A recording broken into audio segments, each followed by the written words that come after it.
Halo sahabat, selamat datang di channel BM Official. Jangan lupa like, komen, dan subscribe ke channel ini, agar kalian semua senantiasa mendapatkan notif video terbaru dari kami. Dan jangan lupa tuliskan komentar terbaik kalian, dan jika kalian memiliki kisah nyata tuliskan di kolom komentar, agar kami membuat cerita tersebut di channel ini. Dan jangan lupa tuliskan sholawat di kolom komentar, agar kita semua senantiasa ingat dengan beliau Nabi besar kita. Terima kasih. Di sebuah desa kecil bernama Desa Tanjung Kulon hiduplah seorang pria bernama Haris yang kehidupannya penuh dengan kesusahan. Haris adalah seorang petani miskin yang setiap harinya berusaha keras mencari nafkah dari sawahnya yang kering dan tandus. Dia tidak memiliki keluarga selain sebuah gubuk kecil yang nyari roboh warisan dari orang tuanya. Warga desa seringkali mengejeknya, mereka menganggap Haris sebagai pria malang yang tak beruntung, tidak mampu memberikan kontribusi apapun untuk desa, dan mereka juga selalu menertawakan nasib buruknya.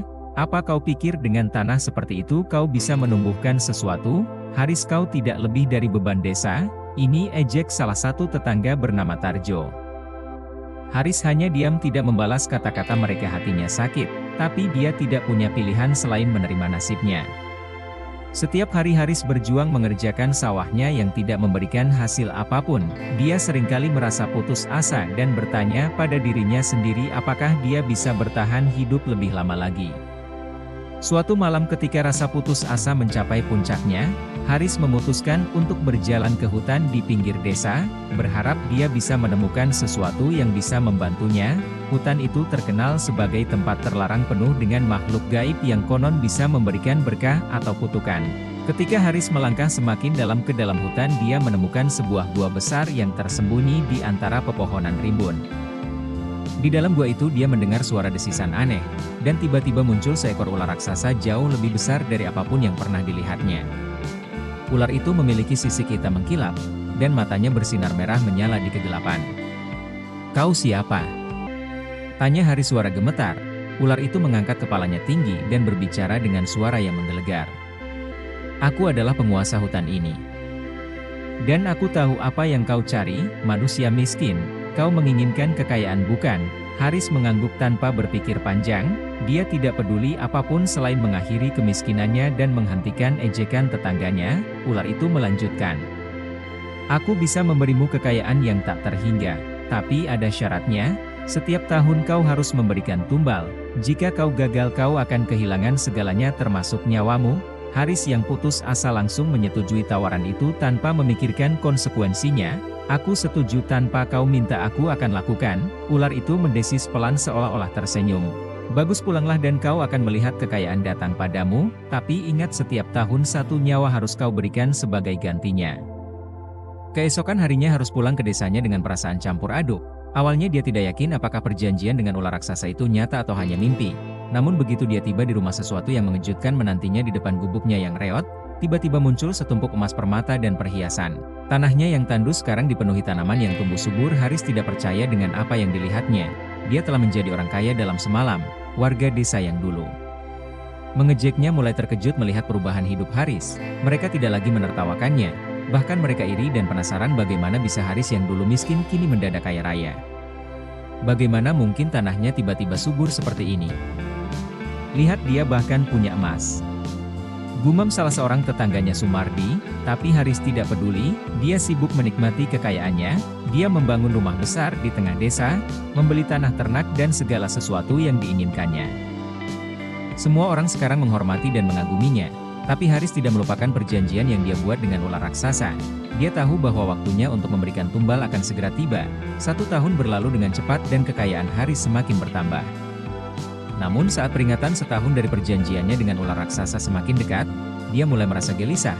Malam itu ketika dia sedang tidur, ular raksasa itu muncul dalam mimpinya. "Waktumu sudah tiba manusia, kau harus memberikan tumbal pertama." Haris terbangun dengan keringat dingin membasahi tubuhnya. Dia tahu bahwa dia tidak punya pilihan. Dengan hati yang berat dia memutuskan untuk mengorbankan salah satu tetangganya, Tarjo, yang selama ini paling sering mengejeknya. Suatu malam Tarjo tiba-tiba menghilang tanpa jejak. Warga desa mencari-cari tapi tidak ada yang tahu kemana dia pergi. Haris yang mengetahui rahasia di balik hilangnya Tarjo hanya tersenyum puas. Dia telah memenuhi janjinya kepada ular dan kekayaannya tetap aman. Namun ini hanyalah awal dari serangkaian pengorbanan yang harus dia lakukan. Tahun demi tahun berlalu dan setiap tahun satu tetangga Haris menghilang secara misterius. Pertama Tarjo, kemudian Sunardi, dan seterusnya. Setiap kali ada yang hilang desa menjadi semakin ketakutan, mereka mulai mencurigai bahwa ada kekuatan gaib yang terlibat dalam hilangnya orang-orang tersebut. Tapi mereka tidak pernah tahu siapa pelakunya. Haris di sisi lain semakin kaya dan semakin berkuasa. Dia membeli lebih banyak tanah, ternak dan memperluas pengaruhnya di desa. Semua orang takut padanya tapi mereka tidak berani berkata apa-apa, karena takut menjadi korban berikutnya. Namun meskipun dia memiliki segalanya, Haris merasa kesepian. Tidak ada yang berani mendekatinya karena mereka semua tahu bahwa ada sesuatu yang aneh tentang dirinya, bahkan tetangga-tetangga yang tersisa mulai menjaga jarak darinya. "Kenapa kau selalu menghilang setiap kali seseorang hilang dari desa ini?" Haris tanya salah satu tetangganya yang tersisa dengan penuh curiga. Haris hanya tersenyum dingin, "Kebetulan saja aku tidak ada di sana, apa kalian mencurigaiku?" Namun di balik senyuman itu dia tahu bahwa dia sudah terlalu dalam perjanjian dengan ular raksasa. Setiap kali tumbal diambil dia merasa semakin terjebak dalam siklus yang mengerikan ini. Ketika tumbal keempat diambil, warga desa mulai benar-benar ketakutan. Mereka memutuskan untuk berkumpul di balai desa dan membicarakan hilangnya orang-orang yang selama ini terjadi. Ada sesuatu yang tidak beres di sini. Setiap tahun satu orang menghilang dan anehnya semua ini dimulai ketika Haris tiba-tiba menjadi kaya, kata salah satu warga desa dengan nada waspada. Beberapa warga desa mulai mencurigai bahwa kekayaan Haris berasal dari perjanjian gaib. Mereka merasa bahwa ada makhluk jahat yang terlibat dalam semua ini, dan mereka tidak ingin menjadi korban berikutnya. Sementara itu Haris mulai merasa bahwa hidupnya tidak lagi damai seperti dulu. Meskipun dia memiliki kekayaan yang melimpah, dia mulai dihantui oleh mimpi buruk. Setiap malam dia seringkali bermimpi tentang tetangganya yang telah dia korbankan menatapnya dengan tatapan penuh dendam. "Waktumu akan membayar semua perbuatanmu."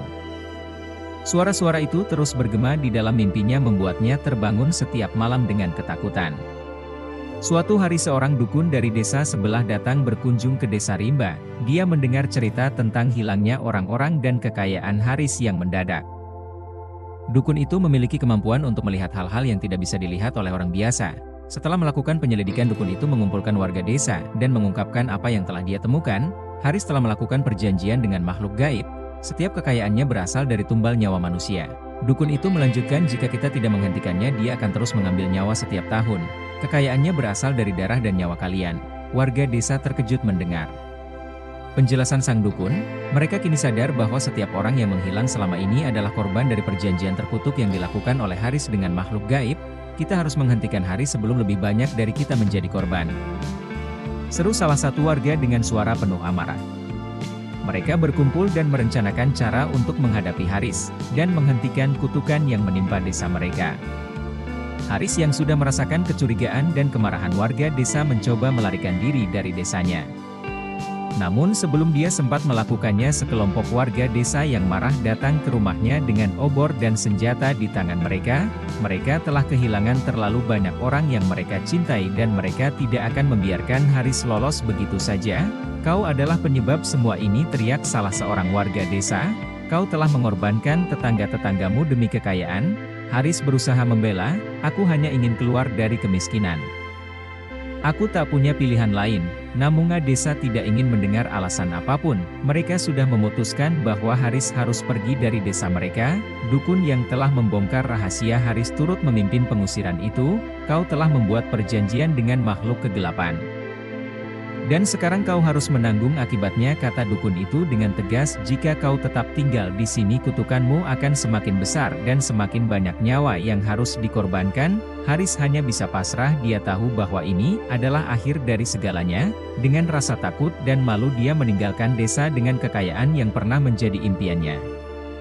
Namun sekarang terasa seperti beban yang menghancurkannya. Dia diusir dari tempat di mana dia dilahirkan, tempat di mana dia dulu berharap bisa menemukan kebahagiaan. Setelah diusir dari desanya, Haris mengembara tanpa tujuan dengan kekayaannya yang kini tidak berarti apa-apa. Di setiap langkahnya dia terus dihantui oleh bayangan tetangganya yang telah dia korbankan. Mereka muncul dalam mimpinya dalam bayangan, di siang hari seolah-olah mereka tidak akan pernah membiarkan dia melupakan apa yang telah dia lakukan. Beberapa hari kemudian Haris mencapai sebuah hutan yang tak dikenal. Saat dia berjalan di tengah hutan itu dia mendengar suara desisan yang sangat familiar. Di hadapannya muncul ular raksasa yang dulu dia temui di gua. "Kau telah melanggar perjanjian kita manusia," desis ular itu dengan suara menggelegar. "Kau tidak bisa melarikan diri dari takdirmu. Kau akan membayar semuanya sekarang." Haris gemetar ketakutan. "Tidak, tolong, aku sudah memberikan tumbal seperti yang kau minta.